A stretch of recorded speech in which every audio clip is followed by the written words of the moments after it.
Le 20e mondial des métiers à Eurexpo, du 4 au 7 février, un salon pour découvrir les métiers d'aujourd'hui et de demain, l'emploi et les formations pour mieux choisir et construire son parcours professionnel. Pour tout savoir, rendez-vous sur www.mondial-métier.com. Je suis responsable emploi-formation pour Alizé Plasturgie, qui est donc le syndicat professionnel de la branche de la plasturgie. Alors l'emploi se porte bien, c'est un métier, c'est une branche qui est relativement récente et qui utilise de nombreuses technologies, ce qui fait qu'en fait on a vraiment besoin d'avoir du personnel bien formé pour pouvoir suivre les évolutions des technologies. Nous sommes dans l'unité de formation mobile, c'est ce qu'on appelle donc le Major, c'est le camion de la plasturgie également, si on veut être plus précis. C'est donc un outil à la fois de formation et de communication auprès du grand public et des jeunes. On a des postes en production qui vont donc du conducteur de machine, le monteur-régleur, on a les métiers de la maintenance, on a les métiers de responsable d'atelier, donc d'encadrement d'équipe, on a tous les métiers qui ont trait au bureau d'études, donc conception assistée par ordinateur. Donc il y a énormément de métiers ainsi que tous les métiers transversaux qui vont être des métiers comptables, ressources humaines, informatique. La plasturgie a de nombreux débouchés, aussi bien dans le médical, dans les jouets, dans l'électronique. Il y a du plastique, par exemple dans mon téléphone mobile, les ballons de foot sont en plastique et on a donc tout ce qui est ferroviaire, aéronautique, aérospatial, on a des débouchés dans tous les secteurs d'activité.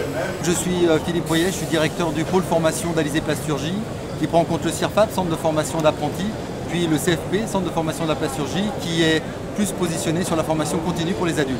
On accède au métier de la plasturgie d'abord par les formations initiales. Il y a un système bac pro, BTS, des licences professionnelles, des formations d'ingénieurs. La plasturgie est une industrie jeune qui date d'une cinquantaine d'années. Donc les matières continuent à évoluer au quotidien et les techniques de transformation aussi. On a par exemple maintenant l'impression 3D qui permet de faire des pièces sans outillage. Et on travaille aussi beaucoup sur l'éco-conception, sur le développement durable, puisqu'on recherche des matières qui soient moins issues du pétrole et donc qui permettent d'être utilisées d'après des biopolymères ou des choses comme ça. L'éco-conception consiste en fait à imaginer au départ de la conception du produit son recyclage, son démontage et sa réutilisation, ou en tout cas la réutilisation des matières. L'éco-conception a permis effectivement de donner lieu à de nouveaux débouchés et en tout cas de nouvelles formations. On a aujourd'hui une licence professionnelle éco-conception des matières plastiques et un master. La présence au Mondial des métiers est essentielle, d'autant que Rhône-Alpes-Auvergne est la première région plasturgiste de France aujourd'hui, très nettement devant d'autres régions françaises. Donc, je m'appelle Clément Brunet, j'ai 22 ans et donc je suis en formation chef de projet en matériaux composites.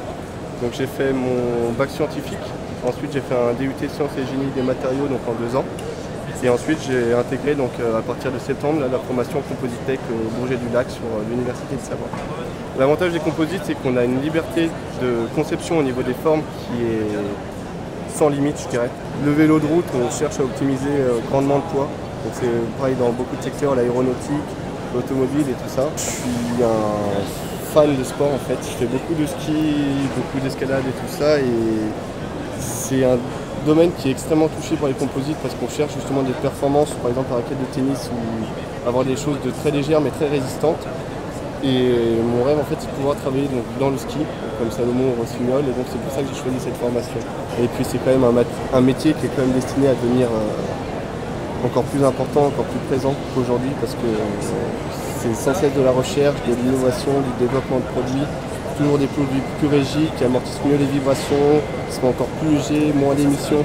C'est quelque chose qui va être incontournable d'ici les prochaines années.